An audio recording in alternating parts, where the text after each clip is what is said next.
I am so proud of each and every one of you. We are here today because every single one of you stood tall and said, yes, we can. Yes, we can learn. Yes, we can succeed. You decided you would not be defined by where you come from, but, but by where you want to go, by what you want to achieve, by the dreams you hope to fulfill. For we gather here tonight in times when the very foundation of our lives, the old order has been shaken. The old ideas and institutions have crumbled, and a new generation is called upon to remake the world. Let me be clear, when I say young, I'm not just referring to the date of your birth certificate. I'm talking about the approach to life, a quality of mind and a quality of heart. We need people like you to step up. We need your daring. We need your enthusiasm. We need your energy. We need your imagination. A willingness to follow your passions regardless of whatever they lead to fortune and fame. A willingness to question conventional wisdom and rethink all dogmas. A lack of regard for all the traditional markers of status and prestige. And in a commitment instead to doing what's meaningful to you. What helps others, what makes a difference in this world.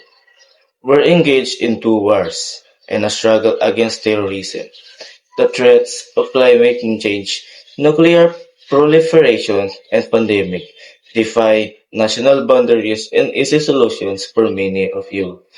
These challenges are also felt in more personal terms. Perhaps you're still looking for a job. You're struggling to figure out what career path makes sense now. In the face of these challenges, it may be tempting to fall back on the formulas for success that have been peddled through frequency and sentence. It goes something like this. We too often let the external the material things serve as indicators that we're doing well, even though something inside us tells us what we're not doing, or our best, that we're avoiding that which is hard but also necessary, that we're shrinking from rather than rising to the challenges of the age. And the thing is, in this new hyper-competitive age, none of us can afford to be complacent. That's true. Whatever profession you choose, professors might earn the distinction of tenure. But what doesn't guarantee that they keep putting in the long hours and the late nights and the function and the drive to be great educators. The same principle is true in your personal life.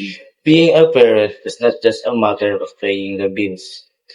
Doing the bare minimum is not just bringing a child in the world that matters, but the act of love and sacrifice it takes to raise and educate the child and give them opportunity. I am standing here as president because the education that received I know is not always easy to do. Well, in school, I know a lot of well in school, I know a lot of you have challenges in your life right now. I get it.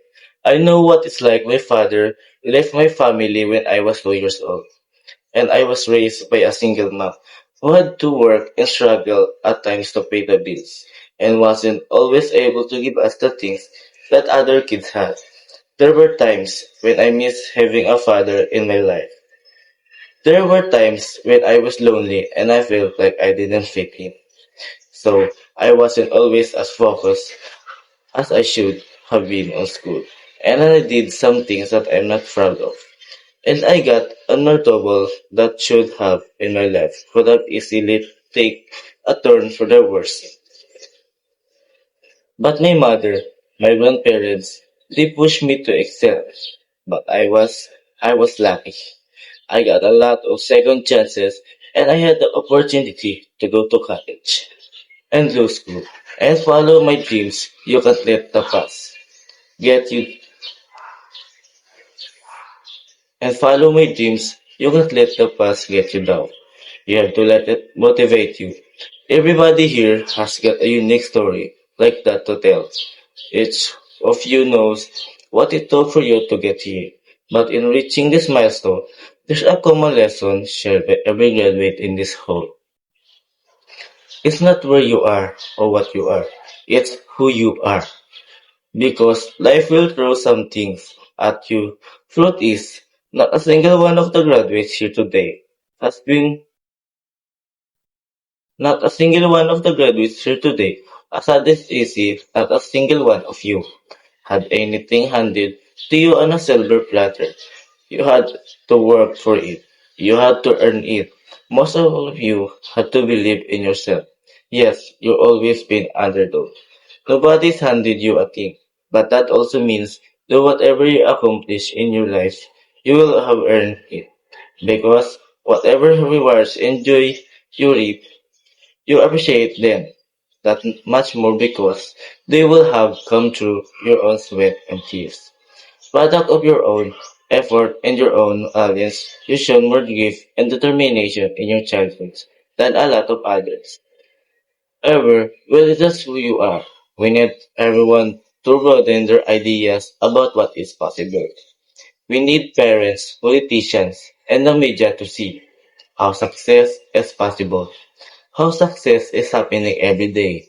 So that's why I came here today, because if success can happen here, you have everything you need to get started. You got no excuses. You have no excuses not to change the world. Did you study business? Go start a company. Or why not help a struggling nonprofit? Find better, more effective ways to serve folks in need. You study nursing? Go under start clinics and hospitals across this country are desperate for your help. You study education? Teach in a high-need school where the kids really need you. Give a chance. Give a chance to kids who can get everything they need, maybe in their neighborhood, maybe not even in their home, but we can afford to give them on them, prepare them to compete for anywhere in the world. You study engineering, help us lead job revolution, developing new sources of clean energy that will power our economy and pressure our planet. Find somebody to again be successful for raise their hopes, rise to their needs. That's what made a difference in our lives, and it's going to make an even greater difference in your life. Not just for your own success, because we live in a new world. Now, the hard road does not end here. Your journey has just begun. It won't protect you against every setback or challenge or mistake you make some. I promise you, you're going to have to keep working hard.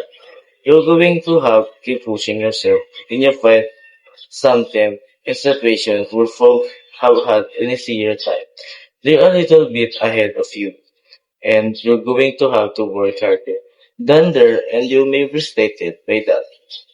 You may have setbacks and you may have failures, but you're not done. You're not even getting started.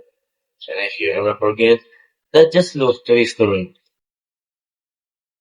Colonel Sanders didn't open up his first Kentucky Fried Chicken till while he was in 60s.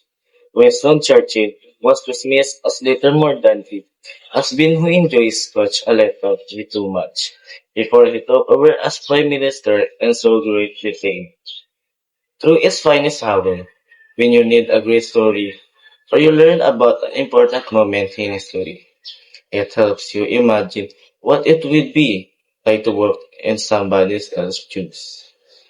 To know their struggles, each of them at one point in their life didn't have any title or much status to speak of, but they had passion, a commitment to follow that passion wherever it could lead, and to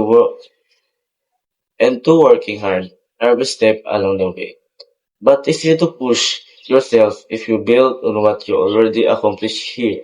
Then I couldn't be more confident about your futures. I'm hopeful and I'm excited about all of you can achieve. And I know that armed with the skills and experience and love what you doing, you're ready to make your mark on the world. So thank you. Thanks for inspiring me. I know starting your careers in troubled time is a challenge, but it is also a privilege because it's moments like these that force us to try harder and dig deeper and to discover gifts we never knew we had, to find the greatness that lies within each of us. So don't ever shy away from that candy world. I can promise that you will be the better for that continued effort. Congratulations. God bless you.